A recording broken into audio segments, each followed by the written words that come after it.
what's up, motherfuckers? Your boy Habitat back at ya. Well, in my last video, I went over my new pack I'm going to be carrying on the AT. Today we're going to go over my new tent. This is the Zpacks DUPLEX. Becoming extremely popular on through hikes, at least in the videos I've seen.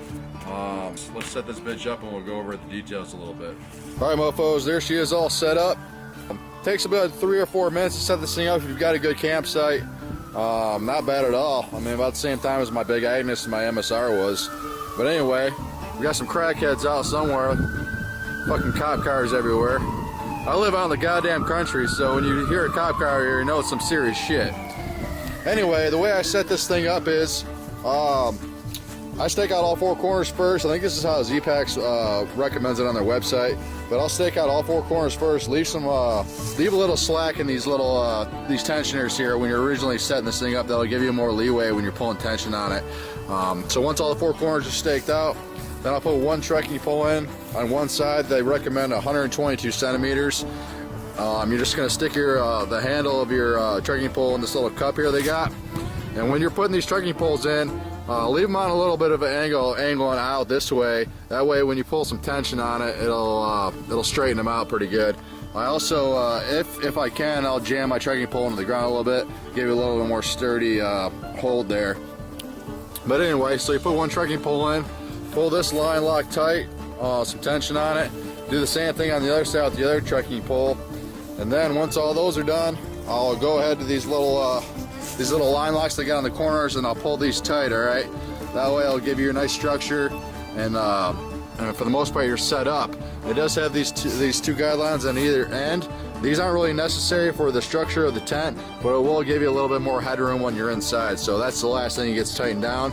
And then just if you need to adjust one side or the other, you just use those little line locks there and then pull some tension on it, and you should be good to go. The way they got these doors is pretty fucking ingenious. They got these little clips here, and for both sides I got one rolled up, as you can see, but both these clips, the doors will clip onto these things, and it's got a little line lock here to pull that tight. Also has toggles here on both doors, that way you can close it. Show you on the other side here. So this little toggle here will prevent any wind flapping and shit like that. If you're in a real heavy storm, not really necessary if it's a clear night with no wind, but it is there if it's cold as shit or if it's real windy. I use MSR mini groundhogs for all my stakes. These things seem to pro hold pretty good. I think you can get away with the shepherd hooks if you want to do for all the 4 corners, but I just had the MSR mini groundhogs, so that's what I'm using. They're not that fucking heavy. So also on the outside, it does have these little loops on all 4 corners. Zpacks does sell carbon poles if you want to make this thing somewhat freestanding. I don't really see a need for it. Like I said, I carry trekking poles. Even though I don't hike with these things all the time, I do occasionally when I'm going downhill and shit, so I'll also use these. Got 2 doors, 2 vestibules, obviously. They got the big rainbow doors, which I really dig.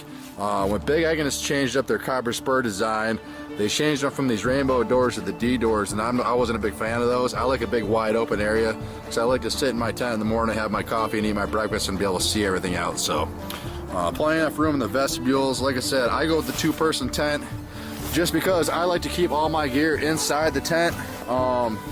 If my shoes are wet, we'll keep them on the outside, but it's got plenty of room if you do like to keep your gear on the outside. So as you can see, I'm 5'11", sitting in the middle of the tent, upright. I still got a good hand's width above me before I'm touching the top of the tent. So this thing's got plenty of room. This Cuban fiber, this is the olive drab version. It does let some light in. You know, it'll give you somewhat privacy. It's not see-through, but you know, in case you're rubbing one out or banging some hippie chick in here, I don't think anybody will see you unless you're making a lot of fucking noise. These zippers, they're not the greatest zippers in the world. They're okay. I would recommend using 2 hands on these things though, just because, I mean, you don't want to get this shit caught and rip your fucking $600 goddamn tent. Just use 2 hands to be safe. It does have this mesh here, built all around, connected to the, because this is a single wall tent. It's connected to your outside. You see my house is infested with fucking bugs. I don't know what the hell those things are, but they're pretty gnarly looking. Anyway, It does let some ventilation here. The only thing I would keep in mind is when I was camping this thing in the Rowan Highlands at the bottom of Hump Mountain, I got caught in a pretty gnarly storm. And I don't know if it was the wind or the rain blowing in here or if it was splash up from the ground, but I did have a pool of water sitting here in the corner when I woke up in the morning. It wasn't a big deal. I stayed dry, my sleeping bag stayed dry, but just something to keep in mind when you're setting this thing up. If you know which way the wind's coming from, just set it up so the wind's not blowing directly in that little mesh, because it is open and you can get some splash up from the ground. But it does have these little tension here you can release here, these little clips, and connect them to your zippers if you want to keep this thing closed. If it's really fucking cold and shit and you don't want that draft coming in. But alright, motherfuckers, so that's a quick look at my new Zpacks duplex. Not new, but new for me. I'm digging it so far. I've only taken it on a few trips, but I'm relying on this motherfucker to carry me the whole Appalachian Trail, so I guess we'll find out.